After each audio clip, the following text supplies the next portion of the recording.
if you are young and you do see that you do have a problem with drinking, even older, but you're starting to identify certain things like, let's say, for instance, you go out to eat with family or friends, no matter how old you are. Do you watch them and wonder how that they can just sip on that one beer for an hour? Or you're at somebody's house at a party or a get-together. They can nurse that one beer or that one drink for an hour. Let it even get warm. Whereas what do? We chug it. If we don't want to chug it in front of somebody, we drink some here, we move over there and drink some more, and then we move over there. So in a matter of a minute, we've hit 3 different spots, but we've chugged the whole drink, period. And when we can identify small things like that right there, then it's like, okay, now we're making progress. But truthfully, in the event of watching those people sneaking around and all that, we're creating a false identity. Because now we're worried about everything but the main thing. You see what I'm talking about? And a few of you that see this, you'll know. Because you have behavior just like that.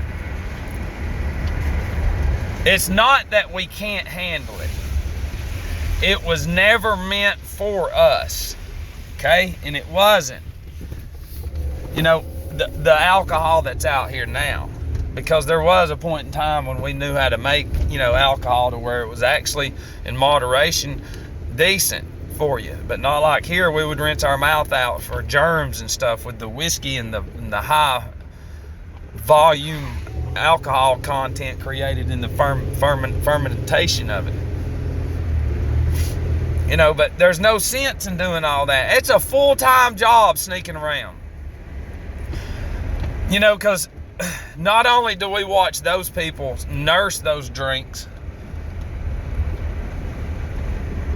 we're the ones, if we're in the car with them, we might throw up, hey, you want to get a 24 or something, where we test them, or we know that they're going to say no, or, we're actually on the way home. If we don't have any alcohol there, we've got to stop and get some, with or without the individuals, in the vehicle. We've already been in an establishment where it serves alcohol. That's not enough. So what we do is we get some on the way home. And what we do is we graduate to that level too. We go out and we're young. We see people partying, the musicians and the movie stars and everything, and there's all kinds of movies about them. So you're driven to party at a very young age. And in those parties, it doesn't talk about real life, how there's a percentage of us that, we can't just go to sleep and get up and try to do some cool shit, because over time we could do that. And then eventually it turns into leaving the restaurant or the party and going home, watching TV or whatever and going to sleep. Then it turns into leaving the party and buying a beer on the way home and then going to sleep. Then it turns into leaving the party or the establishment and buying a 12-pack, going home and drinking some, having some left over. Then it turns into leaving the establishment, stopping and buying an 18-pack and drinking 9 of those beers and then having 9 left for the next night. Then it turns into stopping every damn day to where we're buying 30 packs or cases, and then what do? Well, now we've graduated from drinking in the AM, and if you've never seen my videos about drinking in the AM, go back and look for it. See, there's a process that we graduate into. We don't just become dicks and full-blown addicts overnight. It's a process of getting way out of whack. And if you look at the process that you actually went through to get to where you're at, and however a long amount of time it took, get some paper and write down and get a visual of the days, weeks, months, and years of how you got there.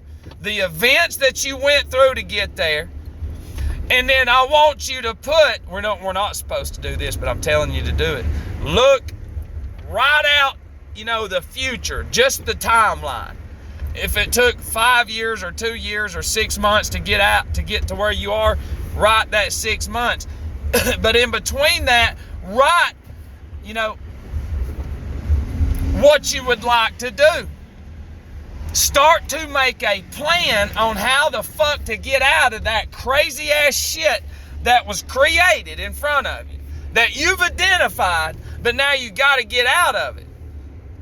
That's some sly shit right there. Over time, just sneak on in there. But now we got to sneak on out. And we can. But you have to look at how shitty that you have been. I had to. Those of us with real success, we cry, we show humility, we get embarrassed, we're ashamed, we're shunned. But at the end of the day, we sleep like babies. We go to bed with nothing on our conscience, unlike the ones giving us hell. They go to bed going, how the fuck does he keep doing it every day? There are so many people just against him. And he just laughs at them and tells them he loves them too. It's crazy. And it's like, no, it's not crazy. It's what we can build. But what your so-called quote-unquote shitty experience in life has been is going to get you out of it. That's where all these crazy people say, no, just forget about the past. Just give it to God. And it's like, look, bro, I understand all that and I believe you, but I did it too, and it doesn't work that way, okay? I'm living proof, and if you say you are, I'll prove that you're overweight, you're obese, you're addicted to modified foods, coffees, energy drinks, cigarettes, tobacco, porn, lottery. I can fuck you up quick, okay? That's where I'm at. Where are you at? That's it. That's all you got is where you are. That's it. But that's my huge suggestion for today, is to build off your past experience. Remember, it takes time to get us to where we are, and it's going to take time to get us out. And I do love you. You can get this, and you can. And if you're too afraid to go out and ask for help, then we're going to start doing some shit here. So anyways, start journaling, get your timeline going, and then we'll get to working. What else you fucking doing? Nothing. Love you.